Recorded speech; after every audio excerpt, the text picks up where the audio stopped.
అందరికీ నమస్కారం. మిత్రులారా, సీకేడీ క్రానిక్ కిడ్నీ డిసీజ్ వినేమంటారు కదా! ఉలిక్కి పడకండి. అది బాగా పెరుగుతున్నాయి ఈ రోజుల్లో. కారణాలు చాలా. మన బేసికల్‌గా లైఫ్ స్టైలు, బాడీలో ఇన్‌ఫ్లమేషన్. చెప్తున్నాం కదా! ఇన్‌ఫ్లమేషన్ అంటే బాడీ లోపల ఇన్ఫెక్షన్ లాంటిదే. మొత్తం స్వెల్లింగ్స్ రావడం, ఫంక్షన్ తగ్గడం ఇయన్నీ ఉంటాయి.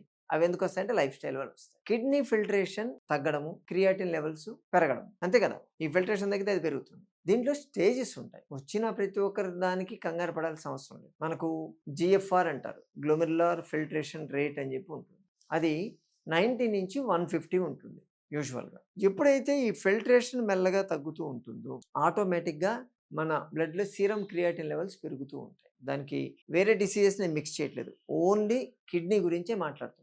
ఈ ఏ స్టేజ్‌లో ఇవి ఉన్నాయనే దాన్ని బట్టి వాటి రీడింగ్స్ మారుతూ ఉంటాయి. ఇప్పుడు నేను చెప్తానండి. దాంట్లో స్టేజ్ 1 సీకేడీ అంటే మీ గ్లోమెరులర్ జీఎఫ్ఆర్ అంటారు కదా! అది 90 ఉంటుంది, లేదా కొంచెం నార్మల్ కూడా ఉండొచ్చు. 90 నుంచి 100 మధ్యలో ఉంటుంది. అలా ఉంటుంది. అలాగే క్రియాటిన్ లెవెల్స్ వచ్చి యూజువల్‌గా నార్మల్ రేంజ్‌లోనే ఉంటాయి. అంటే 0.6 నుంచి 1.2 ఉండడం అనేది జెంట్స్‌కి ఉంటుంది. అదే లేడీస్‌కి కొంచెం తక్కువ ఉంటుంది. 0.5 నుంచి 1.1 ఉంటుంది. అంటే ఈ స్టేజ్ 1 అనేది టిపికల్‌గా నార్మలే ఉంటుంది. కానీ ఒకటి అబ్జర్వ్ చేయాల్సింది ఏందంటే ఎప్పుడు వాళ్ళకి 150కి అయితే ఎళ్ళదు. ఏదైతే హైయెస్ట్ ఫిల్ట్రేషన్ రేట్ ఉందో ఆ రేట్‌కి ఎప్పుడు ఎళ్ళదు. అది ఎప్పుడున్న 100, 110, 120 అంతే. అంతే ఉంటుంది గానీ ఇంక దాటదు. ఈ రేంజెస్ ఆల్‌మోస్ట్ ఆల్ నార్మలే ఉంటాయి క్రియాటిన్ రేంజెస్.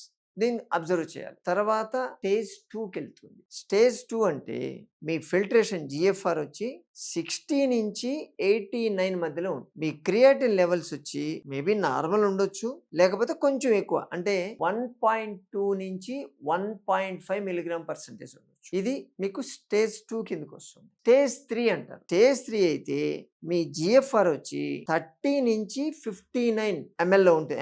ఎంఎల్ పర్సెంటేజ్‌లో ఉంటుంది. అలాగే క్రియాటిన్ లెవెల్స్ వచ్చి 1.5 నుంచి 3 మధ్యలో ఉంటాయి. ఇది స్టేజ్ 3. స్టేజ్ 4 దీన్ని ఇంకా కొంచెం అడ్వాన్స్ ఎళ్ళిందనుకోండి, అది స్టేజ్ 4కెళ్తుంది. దాంట్లో జీఎఫ్ఆర్ లెవెల్స్ వచ్చి 15 నుంచి 29 ఎంఎల్ పర్ మినిట్ ఉంటుంది. అదే క్రియాటిన్ వచ్చి 3 నుంచి 5 మిల్లీగ్రామ్ పర్సెంటేజ్‌కెళ్తుంది. స్టేజ్ 5 అంటే మీ జీఎఫ్ఆర్ వచ్చి 15 ఎంఎల్ పర్ మినిట్ కన్నా తక్కువ వెళ్ళిపోతుంది. అలాగే మీ క్రియాటిన్ లెవెల్స్ వచ్చి 5 మిల్లీగ్రామ్ పర్సెంటేజ్ కన్నా ఎక్కువ. అంటే 6, 7 అలా వెళ్ళిపోతుంటాయి. 10, 11 వెళ్ళిపోతాయి. దాన్ని బట్టి మీకు సింప్టమ్స్ కనిపించొచ్చు, కనిపించకపోవచ్చు. గుర్తుపెట్టుకోండి. ఈ స్టేజ్ ఏ స్టేజ్‌లో ఉంది అనే దాన్ని బట్టి మనం ప్రికాషన్స్ తీసుకోవాలి. కేవలం వచ్చిన ప్రతి ఒక్కటి డేంజర్ అన్నది కాదు. ఏదైతే ఆ 5th స్టేజ్ దాటుతుందో అటువంటి కేసులు కొంచెం డేంజర్. డేంజర్ అని ఏమీ లేదండి అక్కడ. యాక్చువల్ చెప్పాలంటే ఇప్పుడు మన సంజీవని ఆశ్రమానికి 15, 16, 18 ఉన్నోళ్ళు కూడా వస్తారు.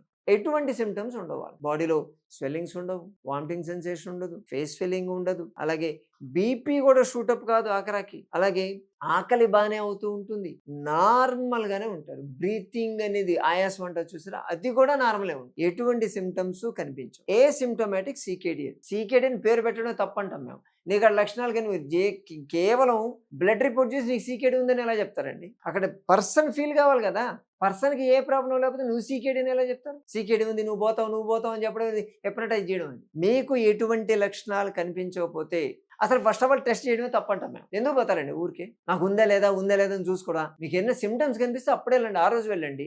ఊరికే చెకప్ చేసి నాకు వచ్చిందా రాలేదా అని ఎత్తుకుంటే ఎక్కడో చోట దొరికిపోద్ది. ఆడు పొరపాటున ఆ లాబొరేటరీ ఎర్రర్ అయినా కానీ మీరు ఇరుక్కుపోతారు. అందుకని సీకేడీ అనగానే భయపడాల్సిన అవసరం లేదు. మీకు లక్షణాలు కనిపించకపోతే అది మీ క్రియాటిన్ లెవెల్స్ 20, 30 ఉన్నా పట్టించుకోదు. అవసరం లేదు. మీ బాడీ అది నాకు నార్మల్ అంటుంది. నీకెందుకు ఆ కంగారు అని చెప్తుంది బాడీ. అలా కాకుండా ఏ మాత్రం లక్షణాలు నేను చెప్పినటువంటి లక్షణాలు స్వెల్లింగ్ రావడం, నడవలేకపోవడం, ప్లస్ తిండి తినలేకపోవడం, వామిటింగ్స్ కావడం, హెడేక్ రావడం, బీపీ పెరగడం, ఇటువంటి ఏదైనా కనిపిస్తే అది 1.1, 1.2 ఉన్నా కానీ పట్టించుకోండి. మీ బాడీ చెప్తే వినండి. అంతేకాని ఏ మధుబాబో లేకపోతే ఇంకొకడు గొట్టంగాడు చెప్పింది వినొద్దు. మీ సింప్టమ్స్ మీ బాడీ అది బేర్ చేయలేనప్పుడు మీకు ఇచ్చేటువంటి లక్షణాలను పట్టించు. అందుకే సంజీవినిలో 18, 20 ఉన్న వాళ్ళని కూడా మేము 2కి తీసుకురాగలిగాం క్రియాటిన్ లెవెల్స్. 1.2 ఉన్నోళ్ళని 1.1కి తీసుకురాలేం. ఎందుకంటే కిడ్నీ డ్యామేజ్ అయినందువల్ల పెరుగుతుందా? లేకపోతే కిడ్నీ నార్మలే ఉండి పెరుగుతుందా? లాజిక్ అర్థమైందా మీకు? కిడ్నీ ఏమాత్రం డ్యామేజ్ కాకుండా మీ క్రియాటిన్ లెవెల్స్ పెరుగుతాయి. అప్పుడు కిడ్నీని ట్రీట్ చేస్తే ఏమవుతారు? చాలా లాజిక్‌లున్నాయి. లాజిక్‌లెస్ ట్రీట్‌మెంట్‌లు అవుతున్నాయి బయట. క్రియాటిన్ పెరగంగానే కిడ్నీ అంటారు. కిడ్నీకి సంబంధం లేదు. కిడ్నీకి సంబంధం చాలా ఉన్నాయి. లివరు, గట్టు, వీటన్నింటిలో ప్రాబ్లమ్ వచ్చినా కిడ్నీ అవుతుంది. దీని గురించి మనం ఇంకో వీడియోలో మాట్లాడుకుందాం. కాబట్టి మిత్రులారా, ఈ 1-5 స్టేజ్‌లో ఉంటే స్టేజెస్ చూసి భయపడొద్దు. రిపోర్ట్‌లు చూసి అంతకన్నా భయపడొద్దు. మీకు ఎటువంటి సింప్టమ్స్ లేకపోతే అసలు ఇగ్నోర్ చేసేయండి, మర్చిపోండి. బాడీ చెప్పినప్పుడు ఇందాం మనం. ఒక్కసారి బాడీని డీటాక్స్ చేసి పడేయండి. కిడ్నీ డీటాక్స్ చేసేసి, లివరు, గట్ డీటాక్స్ చేసి పడేసి, దాని తర్వాత ప్రాపర్ డైట్ చార్ట్ ఫాలో అయితే 3 నెలల్లో నార్మల్ అయిపోద్ది. అన్నీ నార్మల్ వచ్చేస్తాయి. దాని గురించి అస్సలు వర్రీ కావాల్సిన అవసరం లేదు. సరేనా? జాగ్రత్తలు తీసుకుంటారు కదా! మరోసారి వీడియోతో మళ్ళీ కలుసుకుందాం. నమస్తే.